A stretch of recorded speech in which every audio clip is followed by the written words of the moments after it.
dan Sosiologi Universitas Insan Budi Utomo Malang. Di sini saya akan membahas mengenai bias gender. Apa sih itu bias gender? Apakah permasalahan? Kenapa kok bisa sampai terjadi bias gender? Dan apa sih faktor penyebab terjadinya bias gender? Untuk awalan, saya akan membahas apa sih itu bias gender terlebih dahulu. Bias gender merupakan pandangan atau sikap yang lebih mengutamakan salah satu jenis kelamin daripada jenis kelamin lainnya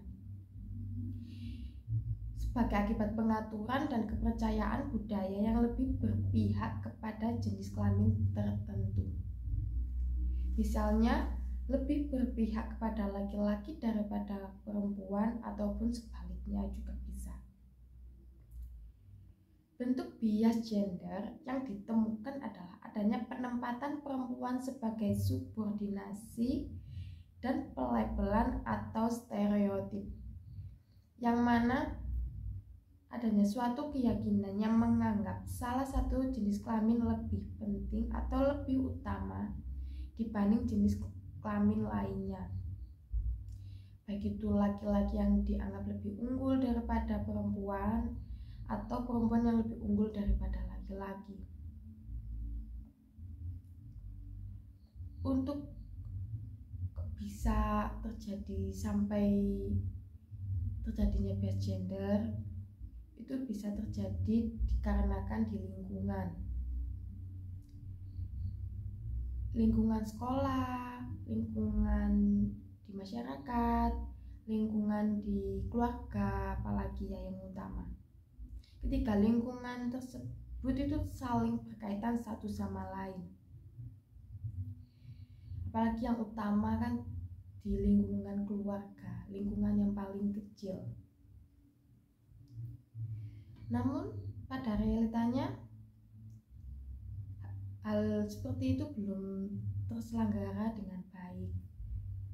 Contohnya di dalam pendidikan, yakni sekolah, yang seharusnya tidak diskriminasi antara siswa laki-laki dan siswa perempuan, dan yang harusnya mengerjakan nilai-nilai, perilaku dan norma-norma kepada peserta didik, justru masih menampakkan bias gender.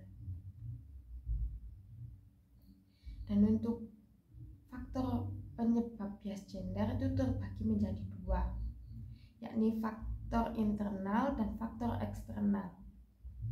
Untuk faktor internal itu biasanya dikarenakan ketidakpahaman guru mengenai bias gender.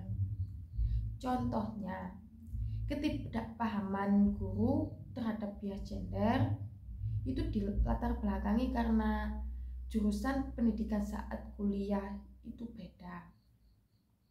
Seperti guru yang lulusan pendidikan geografi kan tentunya saat menempuh pendidikan di bangku kuliah tidak mendapatkan pemahaman mengenai bias gender.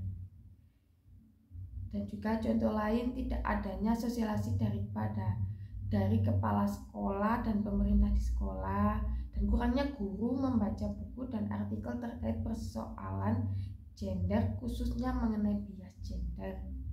Itu untuk contoh faktor internalnya. Untuk faktor eksternal dapat diklasifikasikan dalam beberapa dimensi, antaranya dimensi partisipasi, akses, dan proses pembelajaran. Untuk partisipasi yang dimaksud adalah ikut serta dalam proses belajar mengajar, seperti ikut serta dalam diskusi, bertanya, dan menjawab pertanyaan guru. Berkaitan dengan hal tersebut, partisipasi di dalam kelas, murid perempuan lebih dominan atau aktif dalam berpartisipasi di dalam kelas dibandingkan murid laki-laki.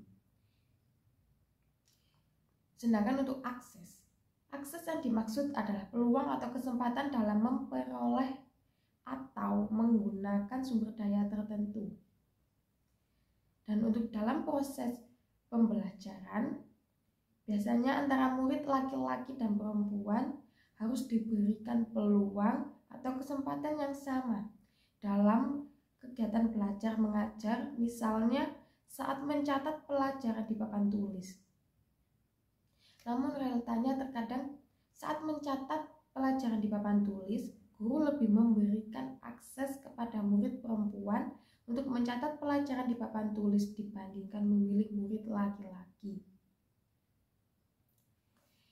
Jadi, bias gender itu bisa terjadi di sekolah dikarenakan guru yang kurang memperlakukan antara murid laki-laki dan perempuan beda. Jika di rumah dikarenakan orang tua yang terkadang terlalu memanjakan anak laki-lakinya daripada anak perempuannya. Jika di masyarakat itu anak karena terbang. Mungkin itu yang dapat saya sampaikan. Bila ada salahnya saya mohon maaf. Assalamualaikum warahmatullahi wabarakatuh.